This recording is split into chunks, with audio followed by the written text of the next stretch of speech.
receivers that cost me $4.97 for each receiver I order. So I run a receiver into every single apartment and I charge the clients $49. Now, it gets a little complicated if they want extra channels and stuff like that, but you can just call DirecTV and tell them I want extra channels sent to this particular box and just work it out. You make money off the DirecTV you're selling to your clients. You can do the same thing with wireless internet. Why are you going to let them call up Comcast or Fios and get wireless internet for 25 bucks a month or whatever the hell they're charging? Stick a wireless, get the account yourself, stick a wireless router in that building. Ask the people when you're signing a lease, would you like wireless internet? Of course they would, right? Give them the code, charge them 25 bucks a month, boom, right on top of the rent. It's the easiest money you'll ever make. This is like a piece of cake. Telephone systems. Ask them if they're going to get a hardwired phone in their apartment. Very few people are getting them anymore, but if you find somebody who does, you get the hardwired phone for them, right? And you bill them for the phone calls that they make. You get the bill, you mark up the bill, and you add it to the invoice for the rent. On top of the wireless internet, on top of the DirecTV, this gets beautiful, I'm telling you, keep doing it.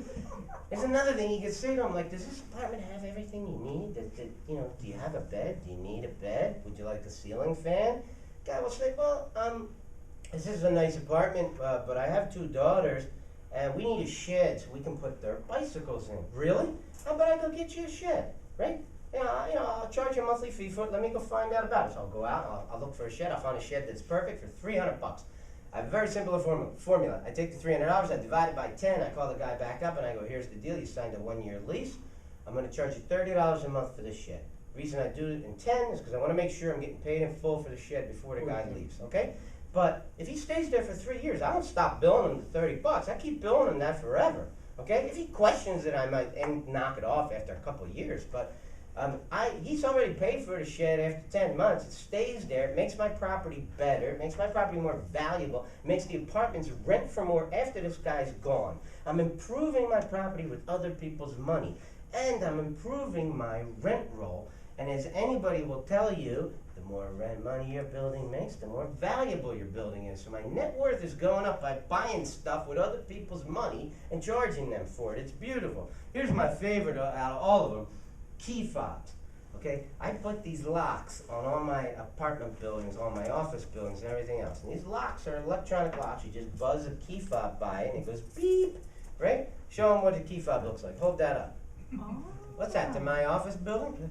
Okay. So there's a key fob, right? And I buy those things for $3 a piece, okay? I sell them to the tenants for $40 a piece, all right? And I just tell them when you move in, by the way, we need electronic key fobs. So what do we got? We got Mom, we got Dad, we got Billy, we got Junior Billy, we got Mary, all right? There you go, you just made $200 off of key fobs, okay? And what I do with these key fobs, they make a very unique sound when someone comes in the building. So the tenants actually, they might have a little bit of hesitation when they find out they gotta buy these things. But once they're living in the apartment, they hear that sound at night, it makes them very comfortable because they know the only person who can enter that building is someone who's authorized to do so. When a tenant leaves, you just deactivate their key fob. That's all you do. All right? Sometimes they try to return it to me and ask for their money back. I tell them that key fob's no good anymore. Right? Hopefully they leave it in the apartment so I can use it again.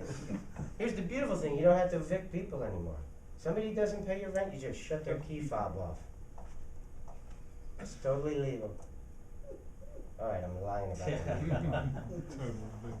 But it sure does make a nice little way to add money to your income stream.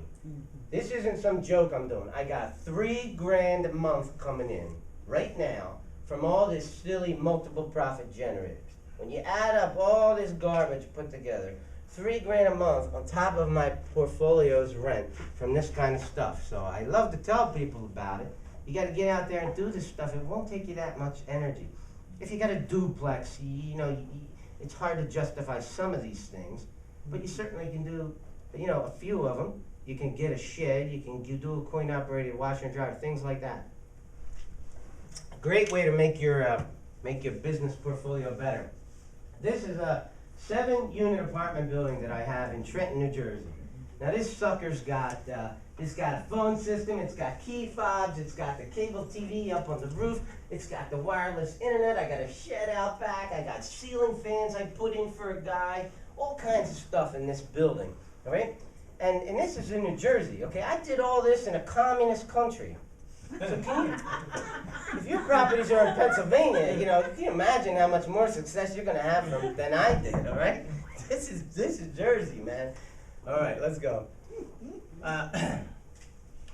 One of the things that I've done, when I come out to talk, I try to talk about things that are unique about me. You know, one of the things that I've done that a lot of real estate investors have not done is I took a whole portfolio of residential properties and I sold them all off and I transformed all the money into commercial, like we talked about earlier. So I call it transforming a portfolio.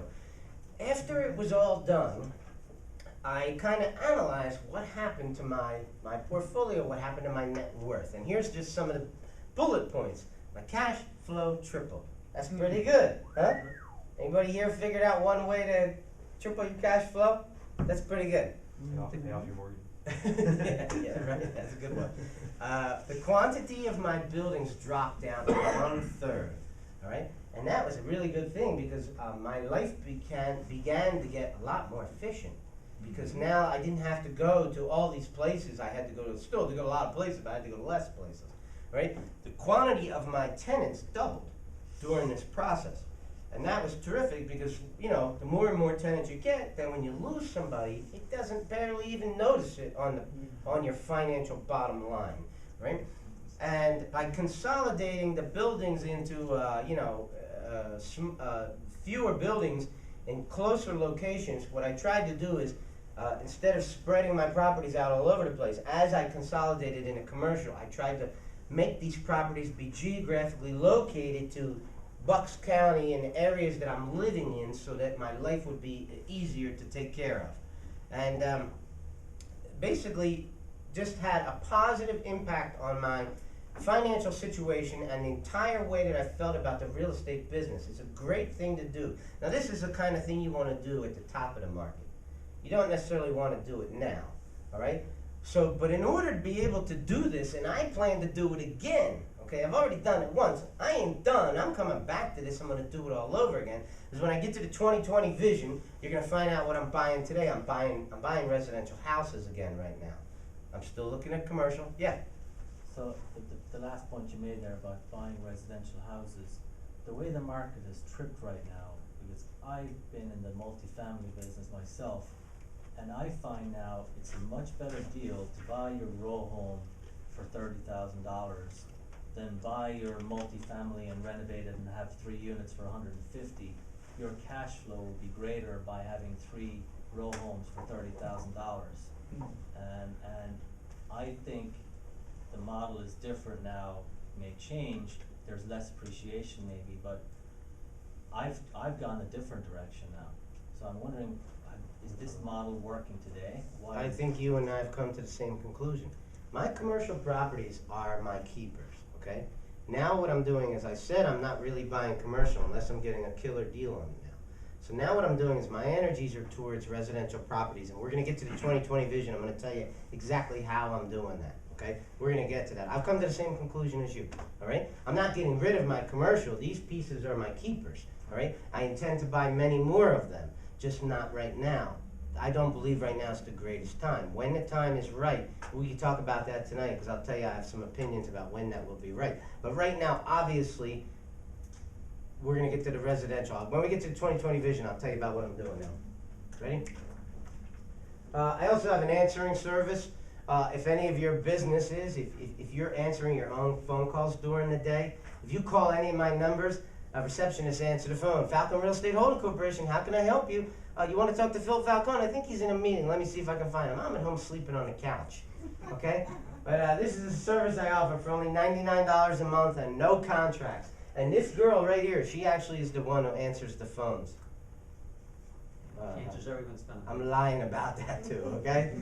Let's go. I also have a meeting called Real Trust in Warrington. If you anybody here been on Meetup.com? Mm-hmm. If you go to Meetup, look up Real Trust. Look up on Meetup.com. Look up real estate meetings. Look up Real Trust. My associate over here, Jeremy Ricci, and I, we have a meeting over there. We only do a meeting about once a quarter, but we always talk about exciting, cutting-edge stuff that we're doing in the real estate market. So if you sign up for it, whenever we have a meeting, you guys will get the emails. If you sign up for my web TV show, I announce it through there as well. So that's Real one way. Trust, is it? Real Trust? Real Trust, yeah. Okay. We have our own real estate investment trust that we put a lot of these properties we're buying. And that- real stands for? Yes, and real stands for, not real estate, it stands for the real estate assembly line.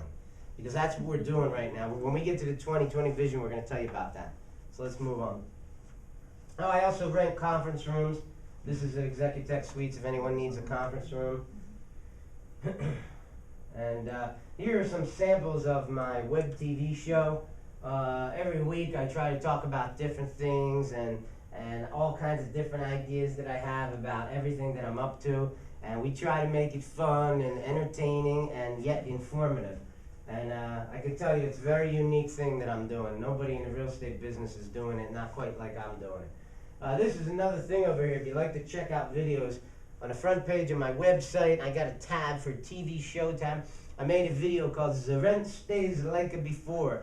I don't have time to get into it tonight because I want to keep moving and get to the 2020 vision, but this is a negotiating technique that I developed when you're renting an apartment and somebody's trying to beat you up on a number. It happens to all landlords. Well, I got a system that I talk about in this video that landlords can be ready for it when it happens, and when you're ready for it, you can really negotiate a beautiful deal for yourself. So make sure you check it out. The video is The Rent Stays Like Before. It's right on the front page of my website. Okay. I also rent out mailboxes. If anybody here's a landlord, you don't want your tenants knowing where you live, right? So you use an address somewhere else.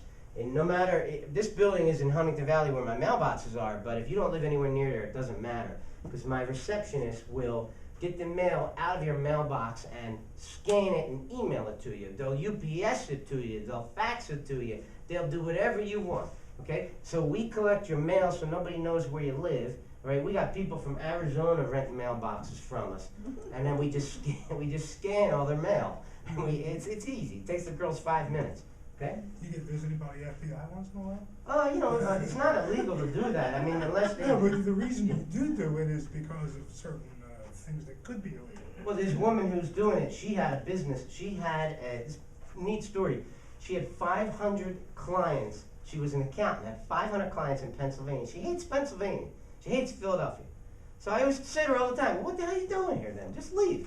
So, you know, she decided to move to Sedona, right? She lives in Sedona all year round. During tax season, she comes up and rents an office for 3 weeks and jam-packs all 500 of her clients in 9 o'clock, 10 o'clock, 11, 12. Just jams them all in. They all still think she works there. We answer her phones. We give her the mailbox.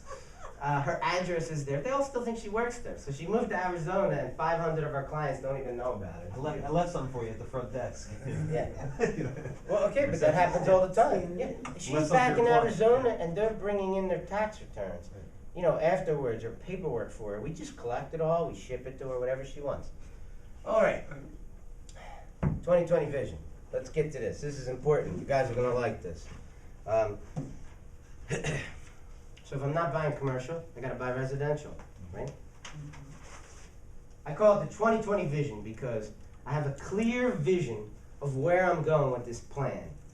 And I most likely am going to have to keep these properties until the year 2020.